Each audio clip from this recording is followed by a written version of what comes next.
Hello and welcome.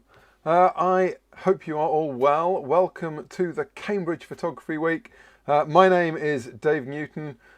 We are live here on Facebook and this evening I am going to be talking to you all about portraits. At least that's the plan. So if you're expecting something else, you might be in the wrong place. Now, I'm hoping you're not. This is live, so I want to make sure that everything is working. So I'm just going to have a quick look down here, and it appears to be working. And also, because it's live, it means that you can ask me questions. And already, Philip Wigan lad says hello, hello, Philip. I hope you're well. Now, to begin with, first up, an apology. It says this is going to be a live demo. I can't say unfortunately, but I've had a bit of a life change in the last week since when we originally planned this. Namely, I was due to be having a baby arrive into the world. Yeah, I wasn't giving birth, clearly. My fiance was giving birth, and our little baby girl was due to arrive in, in like still another 4 weeks' time. 4 weeks' time, yes, she was due to arrive on the 16th of December, but she decided she didn't like it where she was anymore, or she was so excited she wanted to come out early. So last Wednesday, she popped out 5 weeks in advance. So where I was going to do a live portrait shoot, I now have a fiance with baby somewhere that way down in the house, and not really in a suitable method for having a photo shoot done. So I've had to kind of turn things around. Thank you very much. I just saw a congratulations. Yeah, not really ideal for doing a live demonstration. So this is going to be slightly different to what I'd originally planned, in that I'm going to be talking through a collection of pictures, portraits, and giving you tips and advice and answering all your questions. At least, hopefully, that's the plan. So I've seen a few of you online. There's 15 of you watching. Peter is in Sheffield. Hi there, Peter. Lawrence is in Rugby. Hello there. Cliff is just outside Bedford. Wow, it's all over the shop. Thank you very much for joining us. Okay, so where do we begin? Well, I'll give you a quick introduction to me. Some of you may have seen me before. I've done a couple of Facebook Lives through original lockdown, so you may be familiar with me. If not, that's no surprise. I'm not exactly important, nor am I famous. So I'm a professional photographer and filmmaker. I'm a complete Canon geek. I love all genres of photography. I travel extensively. Normally, obviously, not in lockdown times. But anyway, I'm hoping I'll get back to travelling again at some point. And yes, I shoot everything. So the way this is going to work, I'm going to appear in the corner of the screen, and I will talk you through some pictures. So here's just some examples. You know, I do travel. Not that that's overly important from a portrait perspective, although you'll come to see that. Excuse me, there are some, we're going to talk about portraits not just in like a staid, structured studio environment, but we're also going to talk about portraits on location, things that are maybe taking portraiture into travel type environments, where you're using portrait techniques to try and create great pictures when you're on location. So that's the plan. We'll see how we get on.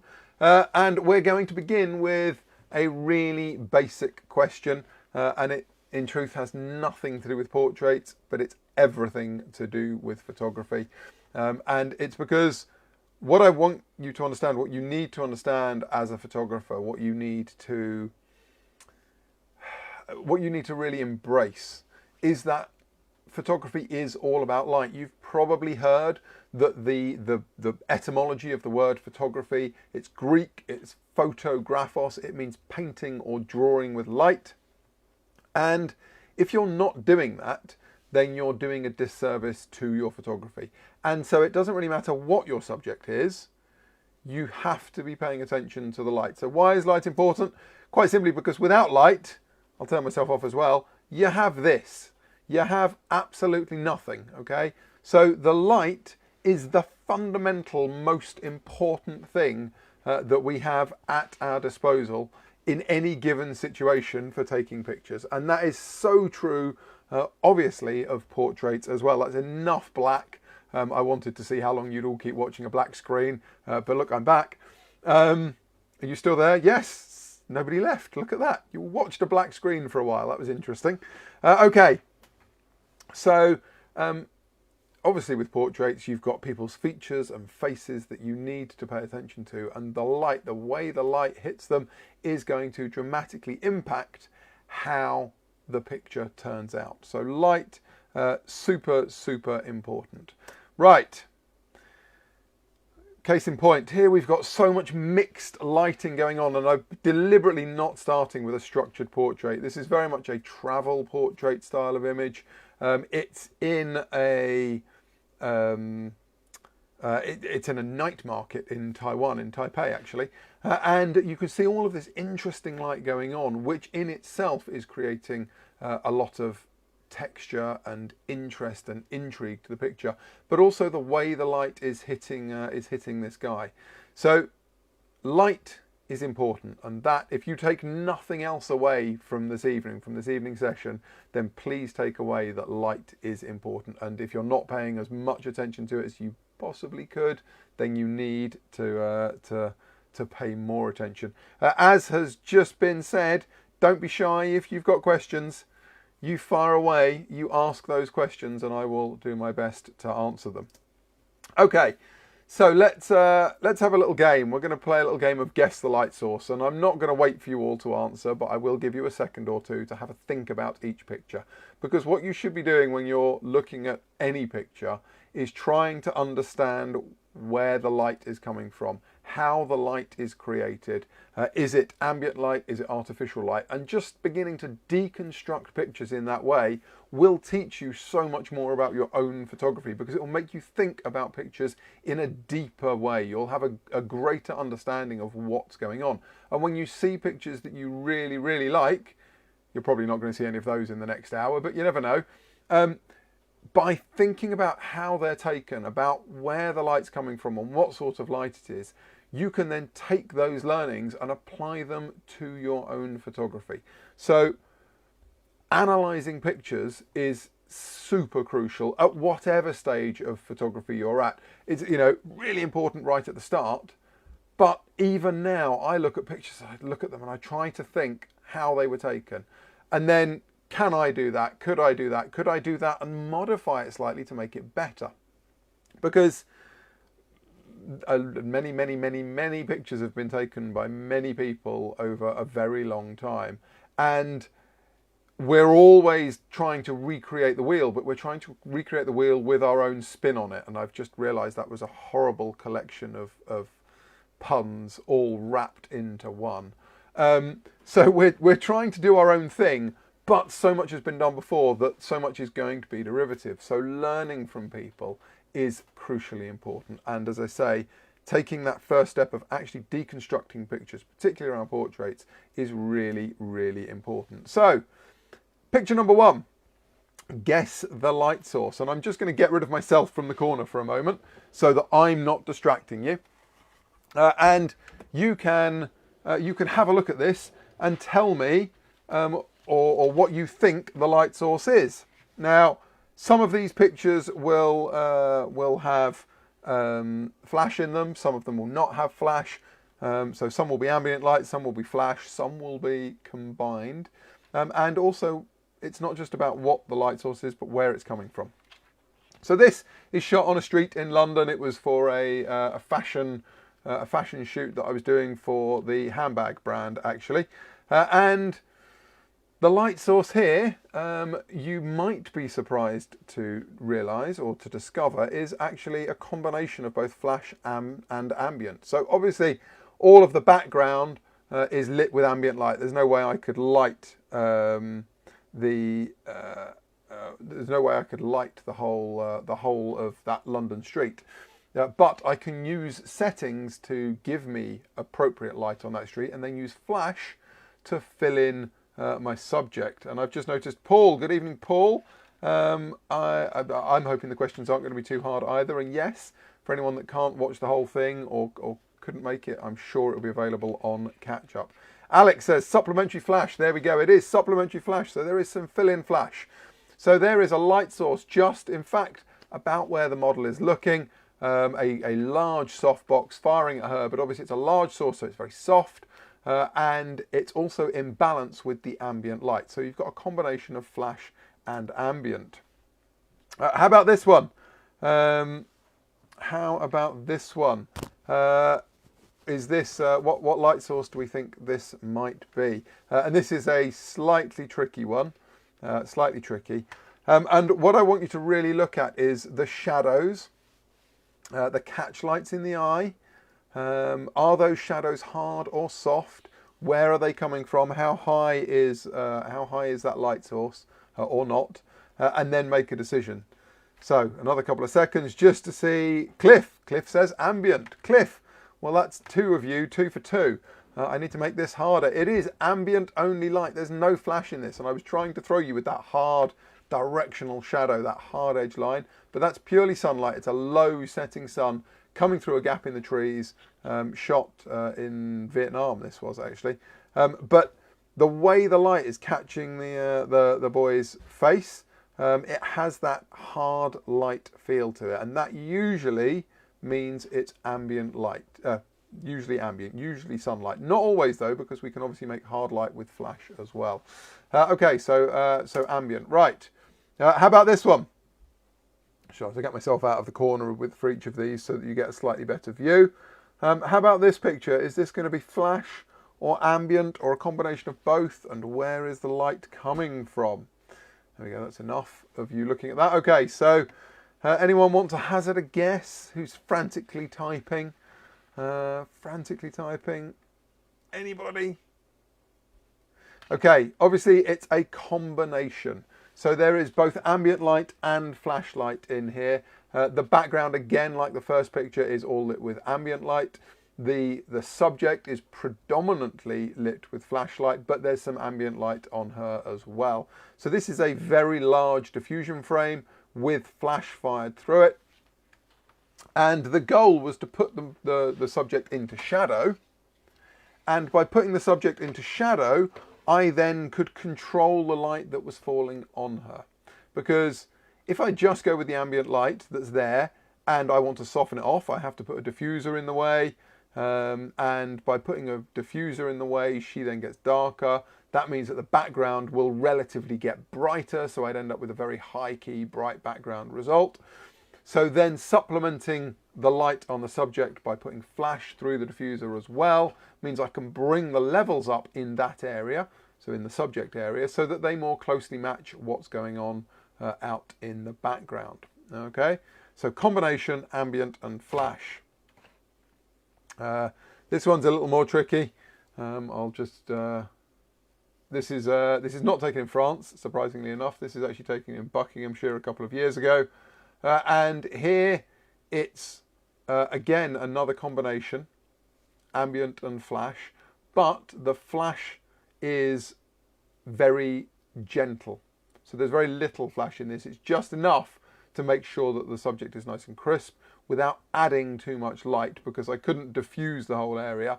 I needed it to balance with the light that was going on in the ambient environment, and hence it's just a very gentle tickle of flash. Okay, next one up. How about this one? I'll give you a little bit longer to look at this one because this is a little more complex. And I'm deliberately, by the way, showing you not your traditional portraits. Because portraits, we're going to get on to talking about portraits being either structured or in the wild. And a portrait to me is not just a head and shoulders shot of somebody sitting on a stool in a studio. I think you can do portraits in any environment that you're shooting in. And this would be an example of what you might call an environmental portrait, where you've got a portrait picture of somebody, but they're in the environment doing what they're doing. It's also kind of an action shot. Right, I've rambled long enough for you to get some answers in this time. Philip says flash, sun behind. Cliff says flash, predominantly some ambient. Sophia says sun and flash. Owen, any particular type of flash going used? So if I show you any pictures with flash, here I'll come back on screen. Any pictures with flash, they're all going to be Canon Speedlight 600 EXs or 580 EXs, depending on how old the pictures are. But predominantly they'll be 600s, simply because I think they're brilliant. I love Canon Speedlights. I don't use a lot of studio flash unless I absolutely positively have to, because I can take Speedlights with me. Anyway, to answer the questions, or to at least confirm what some of you guessed, this is a combination of flash and ambient. So there's clearly a lot of ambient light. That's Mont Blanc in the background. I did not light Mont Blanc with some Speedlight 600 EXs. They're good. They're not that good. So you've got a lot of sun. And if you look in the foreground, you can see the shadow coming from behind that's also creating like a separation line down his shoulders. So that's lighting him from behind. The sun is up high behind him, which means he should be a silhouette, but he's not. And the reason he's not a silhouette is because I used a couple of 600 EXs off camera from kind of how you're sort of seeing this, from kind of here, I guess. No, that way, Dave. There we go. From kind of like this, firing down towards him, so that he's no longer a silhouette, so that he stands out. And obviously then from a colour perspective, I get the vibrant reds and blues that really complement each other. Okay, same guy. And actually, oh, Alex says, where was the flash located? Hopefully you just got to the bit of me saying where the flash is located. But if not, they were just held off camera, camera right, pointing towards the subject. Here's the same guy. This is taken on a beach in Mallorca. I was filming a documentary about him, which is why I have a collection of pictures of him in a variety of different locations. And again, this is a combination of ambient and flash. This is probably a more traditional structured portrait in that he's standing still. It's a posed shot.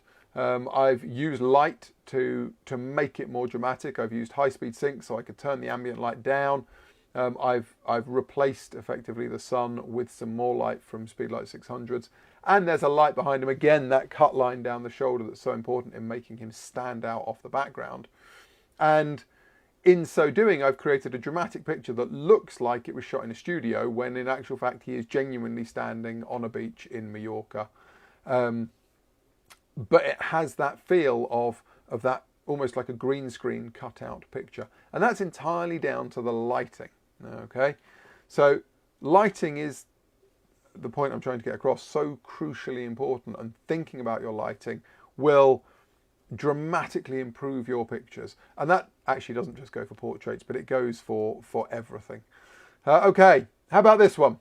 So you've had a couple of easy ones. How about this? And I'll give you a couple of seconds. I'll just get rid of myself in the corner to give you a couple of seconds to have a little think about it. How about this one? What do we think the light source is for this? Anyone want to hazard a guess? Anybody? No? Okay, so again, it's another structure portrait. It's shot in a workshop. It's an environmental portrait, and the light on him is lovely and soft. You've got nice feel to it. It's quite directional. It looks like a nice large window that's kind of bathing him in some light. And indeed, there is a big large window there, but it's not really giving an awful lot of light at all. The background is all lit with ambient light. That's the overhead lights in the workshop. But in very much the same vein as the previous picture on the beach, I used extra light to control the background light. And this is a slightly complex concept to get your head round. By adding more light into the scene, I could turn down other light in the scene. If that doesn't make sense, shout and I'll try and explain it better. But in short, with the light that was in the room, the overhead lights, I can't go around, I mean, I could have turned them all off, but then I'd have lost the feel of the workshop, and I wanted some of that workshopy feel, some of the light that's going on in there. It picks up the bright areas in the background. It gives a sense of depth and separation. But the light coming through the window wasn't really strong enough. So if I'd exposed for him with the ambient light coming through the window, then he would have probably You know, I wouldn't have had much light on him, which meant I'd have actually made the background brighter. And at that point, if the background had got brighter, it would have been competing with him. As it is, the background is darker, so it's fallen away and he stands out. It's not just fallen away in terms of the depth of field, but it's fallen away in terms of the brightness, the tones, and of course the colour. So it's a large softbox just off to the right, mimicking, effectively, that window light. In short, I'm replacing the window light with a flash so that I'm in control of that, and by turning that power up so that I can then expose for him, I get to turn effectively the ambient light in the background down. Now, in terms of lens choices, you know, lenses for portraits, we will talk about lenses in a little while, but this was shot with one of my favourite portrait lenses, which is an 85mm. It is the classic portrait lens, and for those kind of more structured portraits, I do think that 85mm works incredibly well. Right, next up, just to show you, here he is, same guy, now sitting down in a black and white conversion, obviously. The light setup hasn't changed at all. I've still got that large light coming through, and you can see that it still works. So when I've shown the first picture before, the reason I put the second one in is because people say to me, well, would that light setup work for other pictures? Well, of course it would. As long as he's in the same area, we still get the same light and the same exposure and the same brightness in relative areas. So ratio of ambient light to flashlight is still the same, and then you could just position your subject to suit. Now, when you are looking at subjects to photograph, I tend to have a real... people sometimes feel uncomfortable when I talk to them because I have a real uncanny, uncomfortable method of staring at people. I just stare at people because I'm looking at the light. I'm trying to figure out where the light's falling, what light would look good for their features. And it should always be step one in any portrait you take is look at the person you're photographing, look at their features, look at what you need to emphasize or what you need to, maybe saying it in the nicest way possible, shrink, de-emphasize. So if you have got a larger person who does not wish to look as large as they are, then you're going to try and light them in the most flattering way possible. If someone like me is afflicted with big ears, you're not going to put a light through behind them, because if you put a light through behind them, it's not going to look very nice. They're going to look like they've got massive wings taking off and they're going to be glowing. So thinking about where your light's coming from in relation to your subject is also really important. And then here we go. There is also, there's this is a location version of the previous image, effectively. Obviously a different guy, but it's again a very similar kind of setup. And I use, when I'm using flash, I do have some fairly go-to setups that I use, certainly some fairly go-to kit that I use in terms of softboxes. If it's a large softbox, it's going to be a Lastalite EasyBox Pro Medium, which is like an 80cm octabox, because it gives a lovely light and it's portable. But this is in essence the same sort of shot as the previous one, just done on location. I'm using the exposure in the camera to control the ambient light. I'm using flash to light the subject. I'm thinking about where this is going to fall, where this light's going to come from. It's raining, obviously. I want to emphasize some of that rain against the dark background. In this kind of picture, I'm not overly worried about emphasizing or de-emphasizing any features of my subject, because I'm trying to... I'm more trying to tell a story about what they're doing. And this guy is a dry stone waller and has probably, he thinks in his life of dry stone walling, built maybe 15 miles of dry stone. Which, if you've ever seen a dry stone wall up close, you'll realise is quite a phenomenal achievement. Anyway, I digress.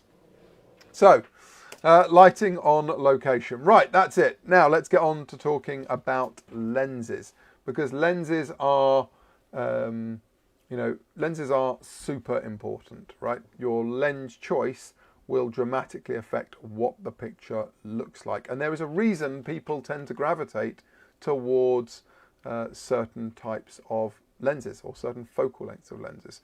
The reality is you can take a portrait with any focal length lens from an 8mm fisheye all the way up to a 1200mm.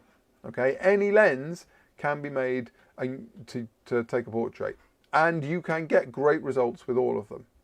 But some of them make it easier, and some of them tend to give you a more flattering result. Okay, so the generally accepted lenses for portraits that we might tend to find in use by traditional portrait photographers tend to be something between 35, 50, 85 and 135 mm. Anything from 35 to 135 tends to be where people will be. 50 and 85 particularly, as I said earlier on, 85 is that classic head and shoulders portrait focal length lens. It doesn't distort people's noses. It doesn't make people's noses or faces look big. It gives a very natural looking perspective. In fact, it ever so slightly trims people off, because 50 mm is much more of what we call that standard perspective. And so as you go a little bit longer, it's ever so slightly slimming, marginal, but it makes a difference. And something that is really, really worth trying, you should all do, is to try and take a picture at everything. Let's say you've got maybe a 24 to 105 mm lens. Try and take a picture at 24, 35, 50, 85 and 105. Each of those settings on your zoom lens, and do two things. Okay, so you're going to do two sequences. One, you are going to adjust your position relative to your subject such that you keep the subject the same size in the frame, as close as you can. And if you do that, you'll see how the face expands or contracts. As you go to the longer focal lengths, it tends to trim off. At the wider focal lengths, it tends to open out. Okay, so think about giving that a go. And the other one is to stay in one position and then see what happens, and you'll suddenly become very aware of what happens to the background.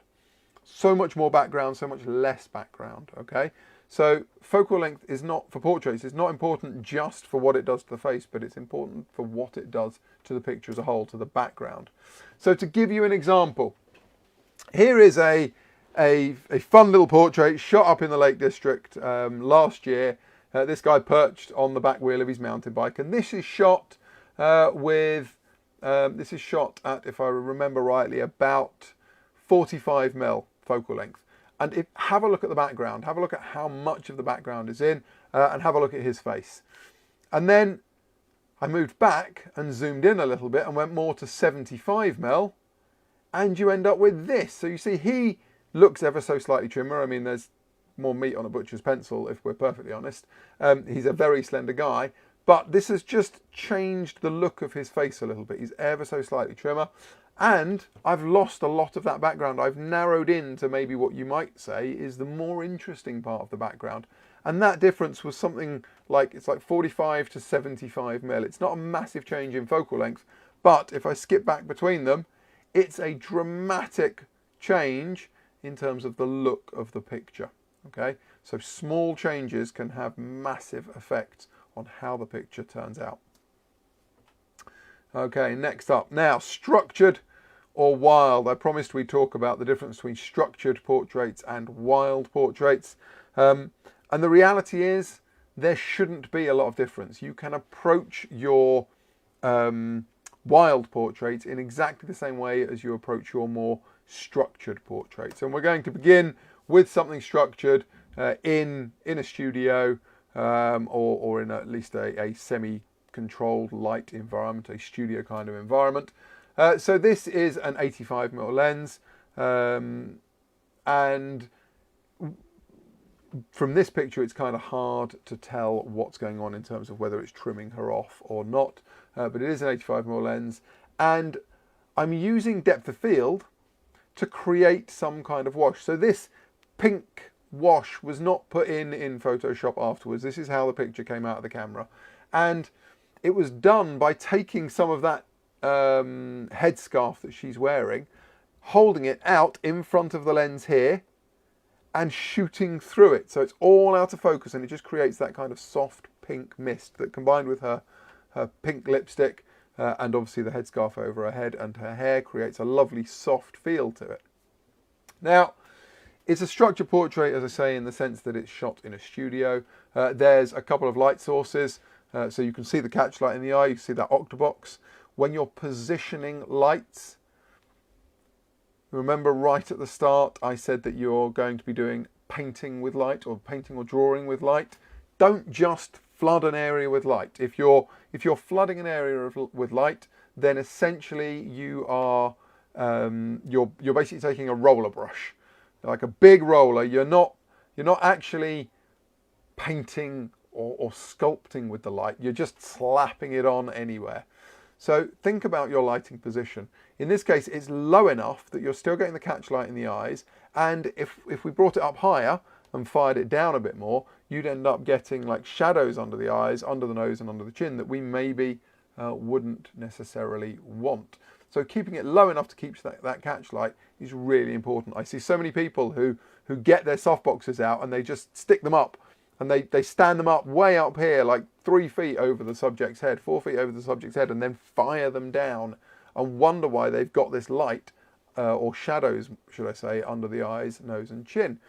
And it's just fundamentally not thinking about what they're doing. They're just going to flood the area with light and hope for the best. And actually, as I'm saying that, it's kind of really important, if you're going to use flash, for example, to talk about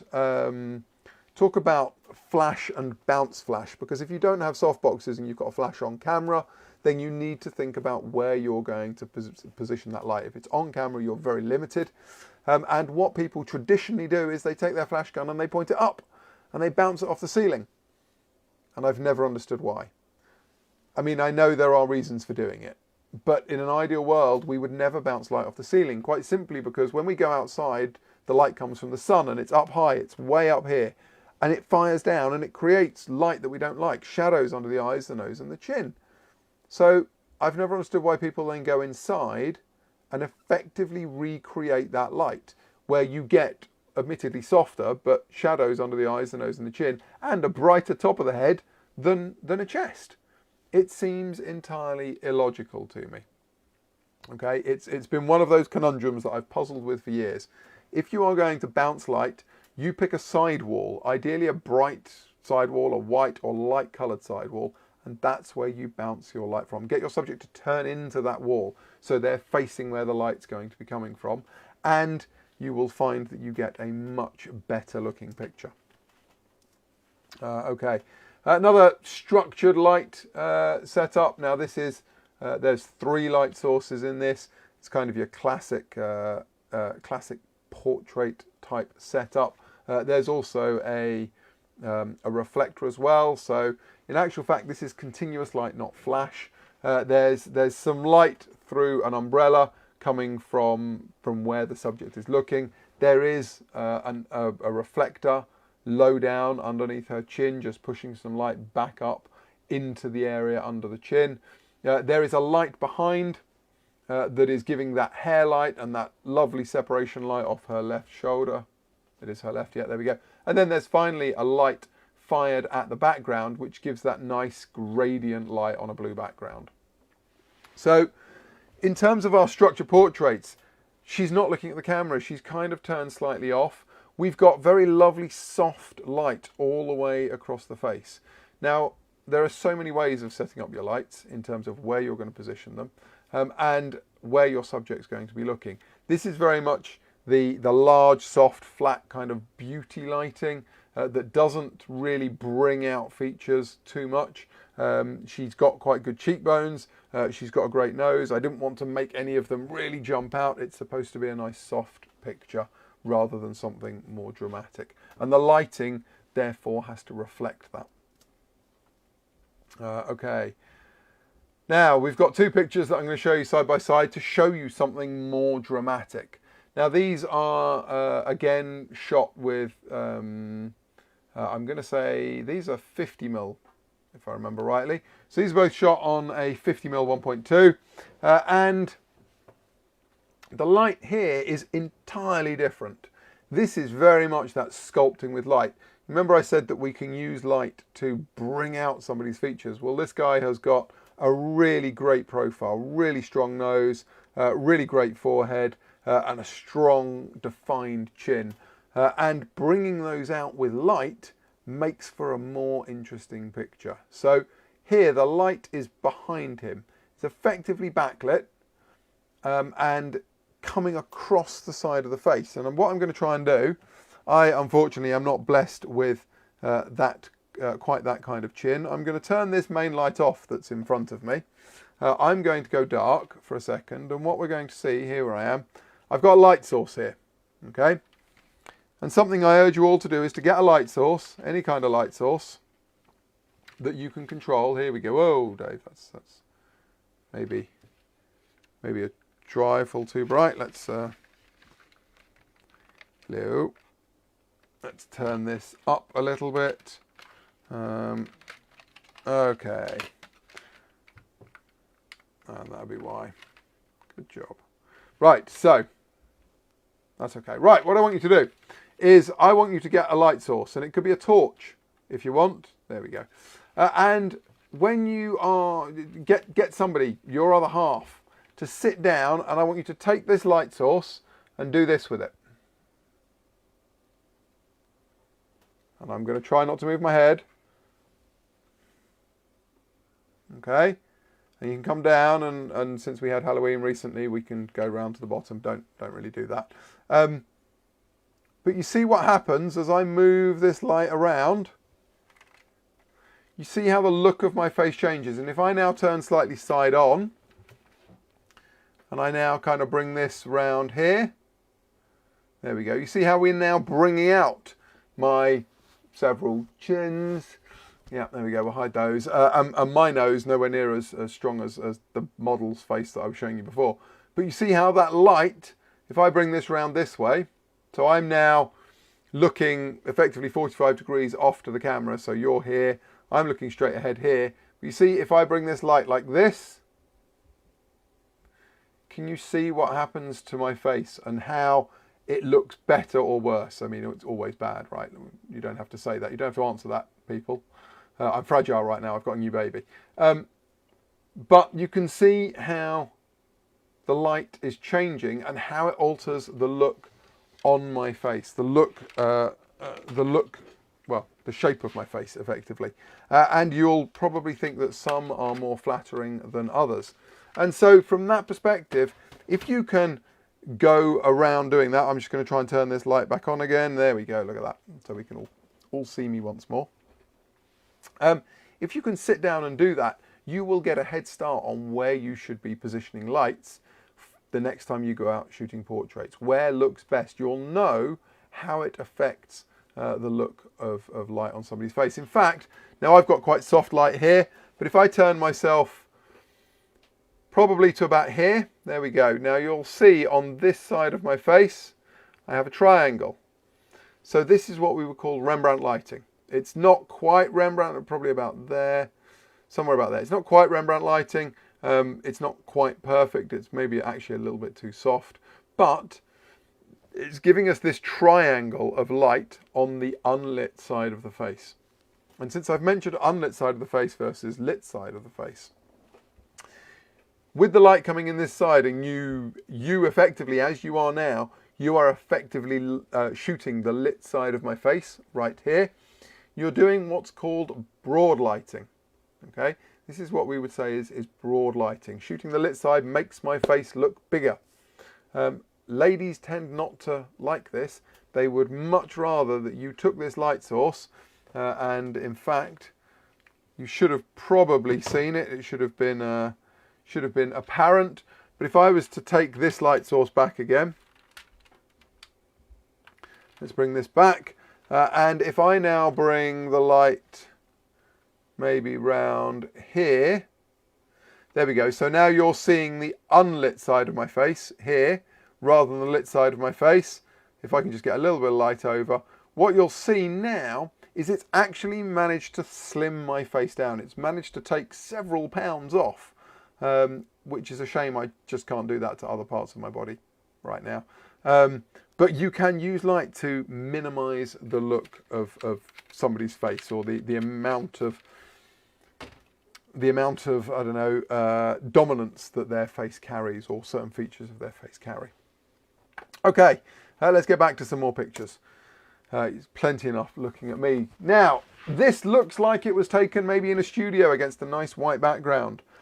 It actually wasn't. It was taken in a desert, and the light here is ambient light only. There is no flash, but there is a diffuser which is softening it down just a little bit. It's very hard desert sunlight. And by positioning the subject, in this case, obviously I'm not working with flash, I'm working with ambient light, so you have to think about where you're going to position your subject. And this is shot with a 50mm 1.2 again. And by positioning my subject just slightly off the sun, you can see that there's that little bit of shadow just falling over on her face. So we're getting a little bit of depth there without it being completely flat or without just a big shadow going across her face. So sometimes it can mean just turning your subject or getting your subject to turn their head ever so slightly just to change the look or where that light is falling. And then obviously you're modifying whether it's hard light or soft light by whether you put a diffuser in there or not. Okay. Again, lighting on location. Now this is this actually is a 35mm lens, or 35mm equivalent lens, I should say. So it's a bit more of that environmental shot.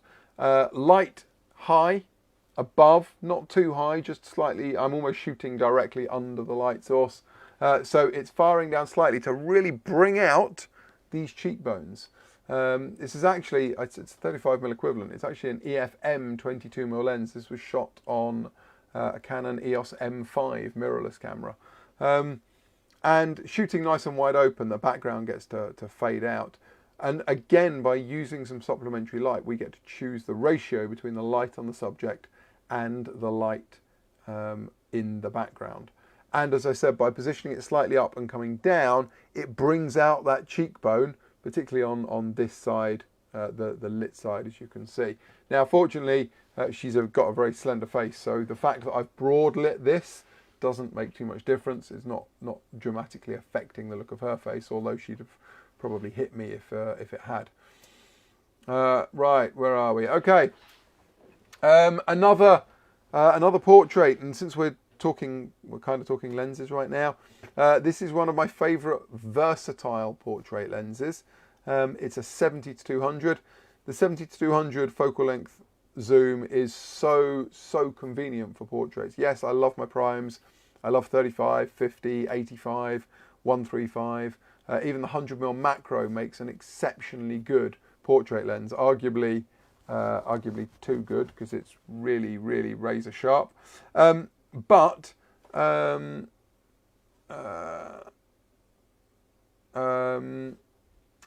this case, the 70-200 gives a good collection of those focal lengths that work well for portraits. And I've just seen Lawrence Tilley says bouncing from the ceiling comes from the fact that ceilings are usually painted white, walls more often are not. Absolutely right, Lawrence. You are 100% correct. That is why people bounce from the ceilings. The trouble is that people just default to bouncing from the ceiling. So we're skipping back a little way. I didn't see that before. Apologies for that. People just by default bounce from the ceilings without thinking about whether they could indeed bounce from a wall instead. And that was maybe the point that I was trying to get to.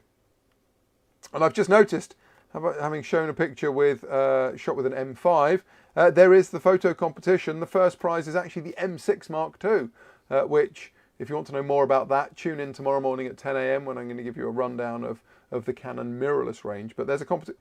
Am I allowed, guys? Hello? Can I enter the competition for the M6 Mark II, please? I love that camera. It's awesome. I'm looking down here because I'm waiting for them to say yes or no. I'm waiting for them to say yes or no. Hopefully I can enter. I probably can't, can I? That wouldn't be cricket, would it? Okay. So anyway, if you want to find out more about the M6 Mark II, then listen in tomorrow. Back to lenses here. 70-200mm focal length really gives this beautiful range of focal lengths that make it so versatile. And actually, this is more at the longer end. This is more like 150mm. It's helping to narrow off that background, and it's providing an extra little bit of slimmingness or perspective compression to the subject over what, say, a 100mm or an 85mm would do. Okay, and then a couple of pictures that go together. same subject as I showed you before, shot in the desert. And again, this is kind of a bit more light, kind of skipping back to how important light is. These are just lit with speed lights and the setting sun, standing on a sand dune. And they're both shot with that same 70 to 200mm lens as before. So I've come back and used the lens to zoom in. It's narrowed the perspective in the background, and it's allowed me to concentrate on the subject.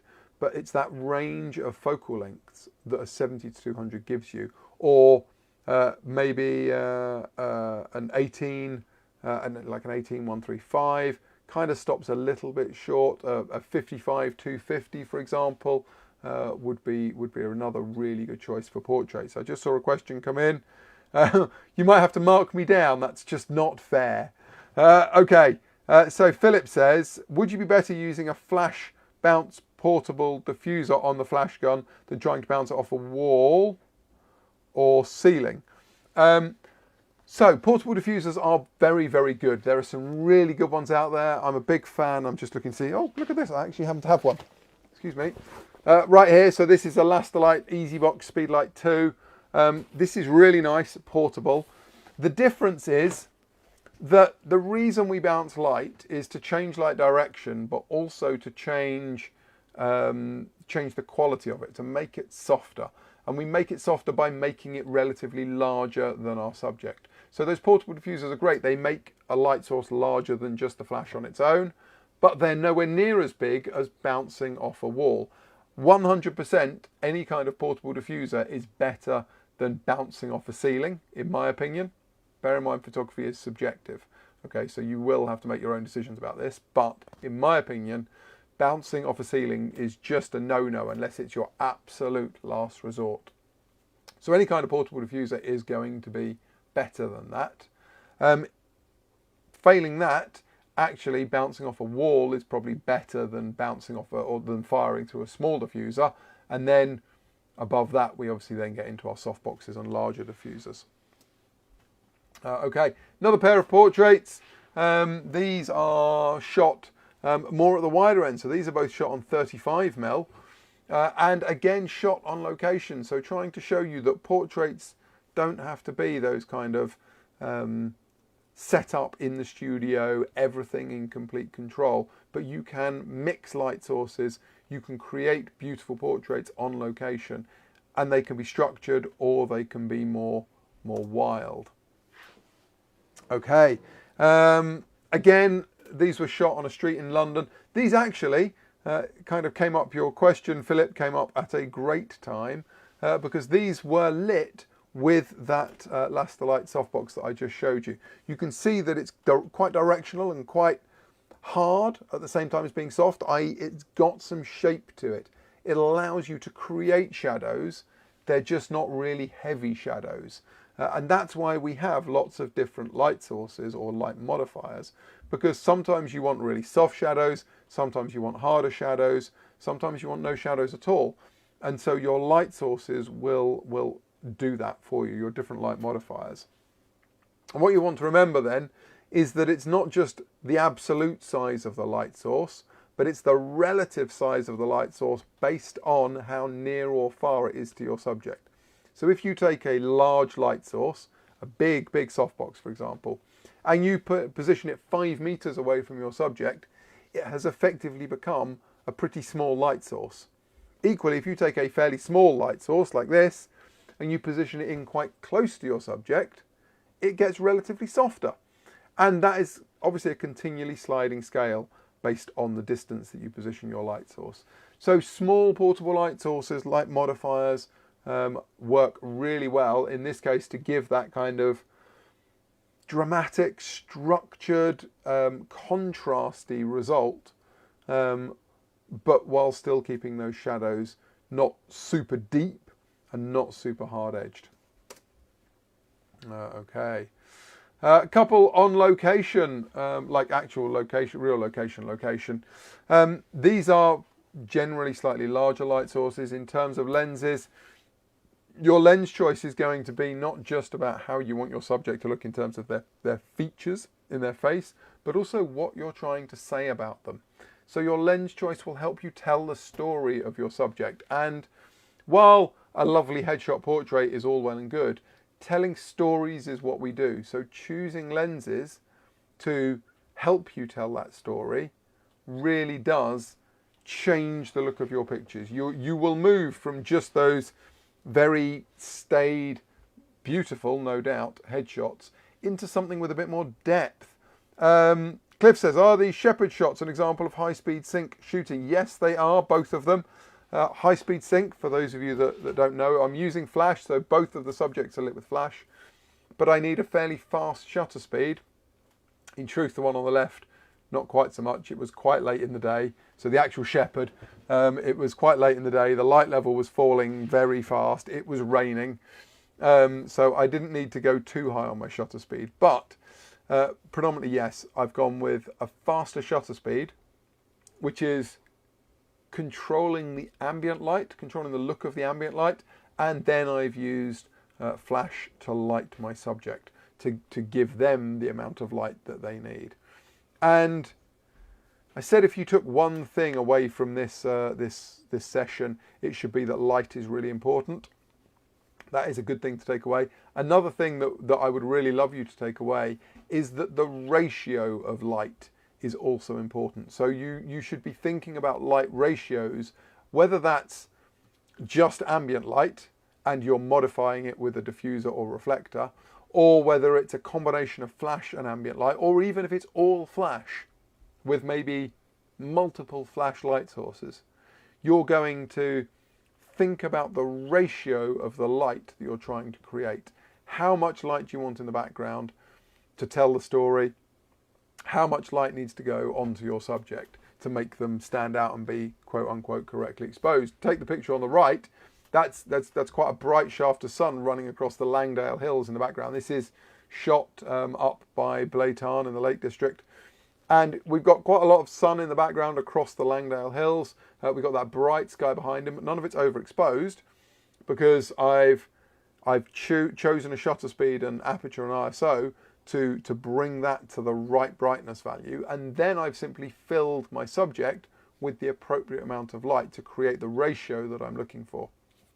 In terms of your positioning as well, there's always this dance that you do when you're taking pictures. So the picture on the right, for example, he's supposed to look like the lord of the manor. He's surveying his grounds.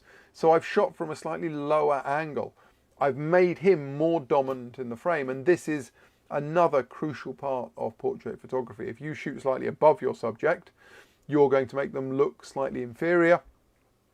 If you shoot from below, they have a very grandiose, very dominant form within the frame. If you shoot at their eye level, you create a maybe a slightly stronger connection with them because the viewer feels they're on a par, on a level. And tiny differences. When you're doing a wide angle shot like these, where you've got a bit more environment, if you're up or down a couple of inches, it doesn't change the picture that dramatically. It still does, obviously, but it's not as obvious.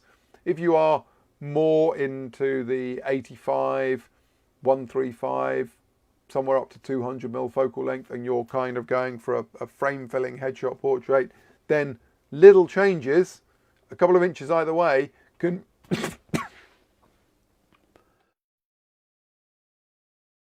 Excuse me, I felt that coming for a while. I just couldn't keep it away.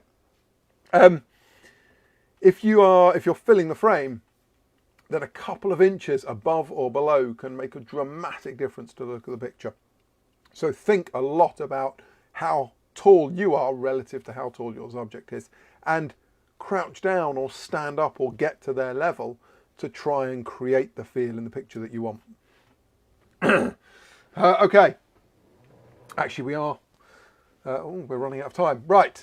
So, in terms of lighting, again, just having talked about the ratio of lighting, this is daylight in the background with some smoke and flashlight in the foreground. If there was no flash in here, the subject would be entirely pitch black. There'd be nothing there. You just have a big black silhouette. Because she's standing under a house, which is on stilts, in case that sounded weird.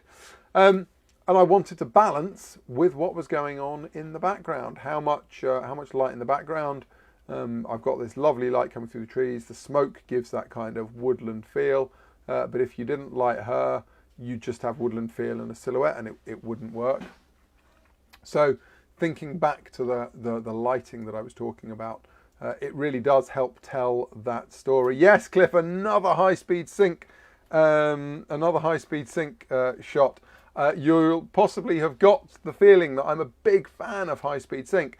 Alex said in a session earlier, Glyn Jewis said he used a person with a white shirt to bounce his flash. Glyn is a genius. He's an absolute master of this stuff. Listen to what he says. And yes, bouncing off someone with a white shirt is fantastic. It's such a great trick. If you've got someone else on location, they're wearing a white shirt, by all means, bounce light from them. Why wouldn't you? They're a large white surface that you can fire light from. It really, it's about problem solving on the fly, thinking about the light you want to create and how you can do it. And if you don't have the tools to hand to do it, what can you appropriate from your environment to give you that light source? And a person with a white shirt, brilliant. If you've got a reflector, for example, if you carry, I don't know, like a Elastilite halo reflector, which packs up really small, then you can bounce light off that as well. Will do exactly the same job. It means you don't have to tow around a person in a white shirt all the time. So yeah, but there we go. No, great tip from Glyn. Person in white shirt, super convenient. Okay, portraits don't necessarily always have to be of your entire subject. Okay, you don't need to get a whole face in. I've shown you a lot of like environmental style portraits, and now I'm showing you a detail shot. And if indeed you are going to do beauty photography, if you want to do beauty and fashion, then when you create your collection of pictures, which are going to be the wider shots and the detail shots, one tip is get the detail shots done first. When the makeup's freshly applied, get in and do all of those detail shots before it starts to fade off, crumble away a little bit, and then move back for the wider shots where it's going to be less obvious that the makeup is no longer perfect. Anyway, in terms of trying to capture some of the details, this is obviously somebody with a body paint, face painted. Instead of looking at the whole thing, looking at certain details to tell the story. So the strong connection to the eye.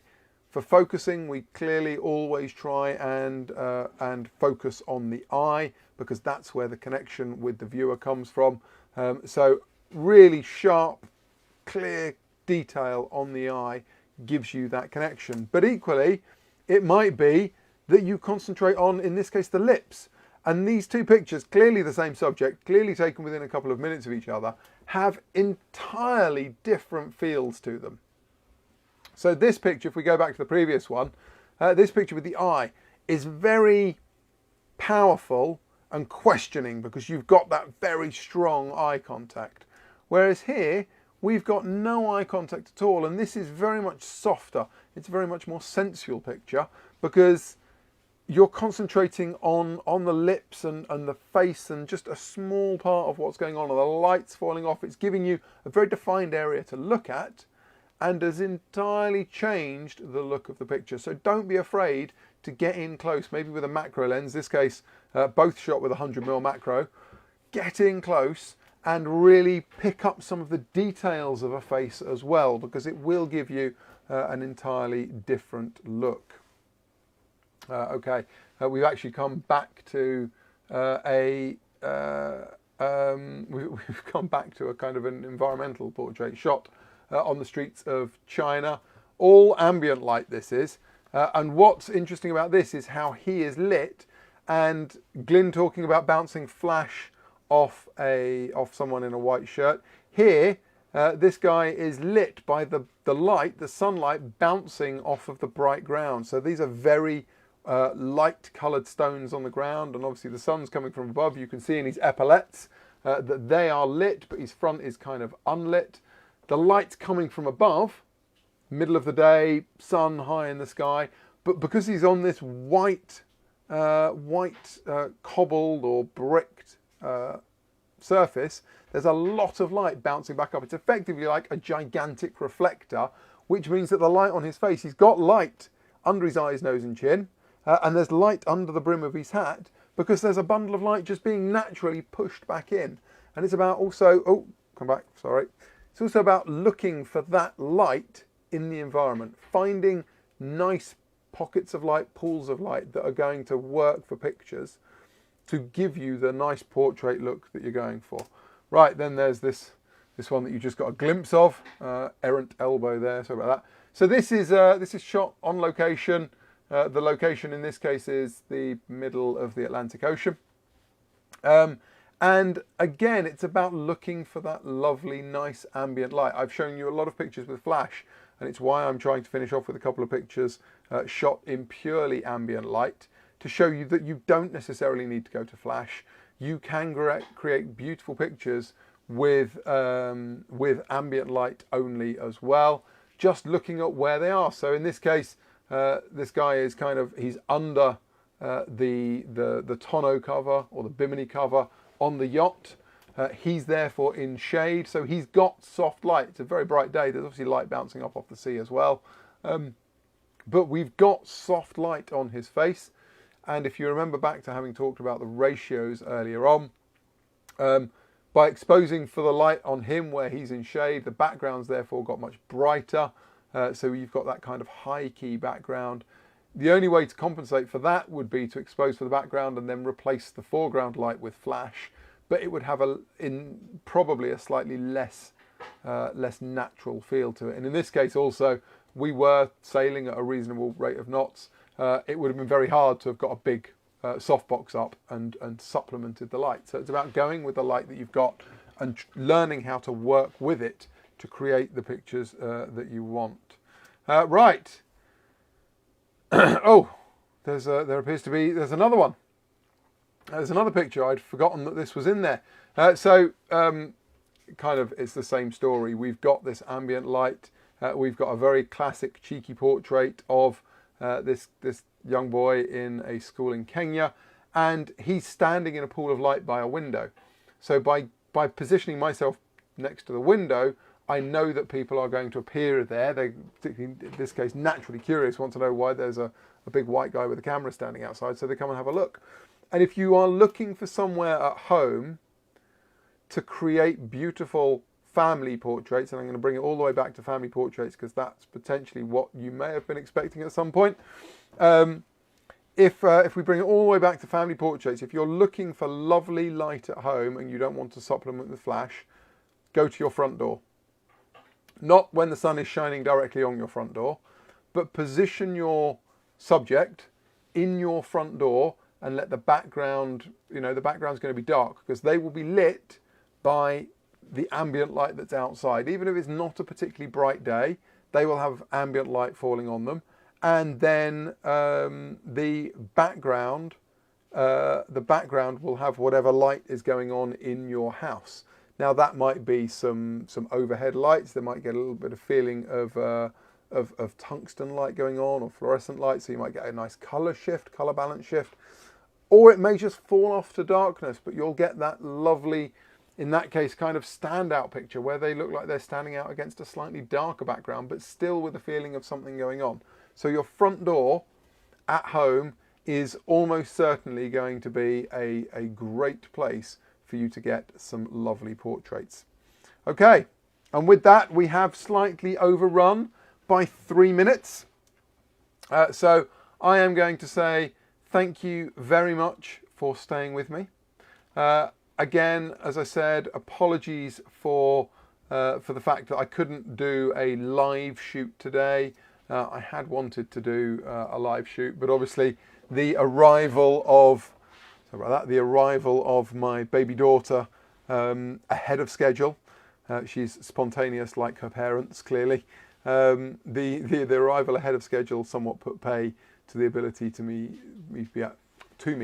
be able, that's a mouthful, to actually do a live demonstration shoot. But I hope you found it interesting. I hope you have learned something, taken away a couple of tidbits that are going to help you in your photography, both in portraits, but also in maybe any other kind of photography that you want to do. Any other questions, please put them in. I'll do my best to answer them. There is I will be back tomorrow morning. I said it earlier on. I will be back tomorrow morning at 10 a.m. to give you a run through on the Canon mirrorless system. So hopefully I'll see some of you there. We'll be talking about M50, M6 Mark II, RP, R5 and R6. I'll be telling you some of my favourite features of them and which cameras I think are great for certain different things.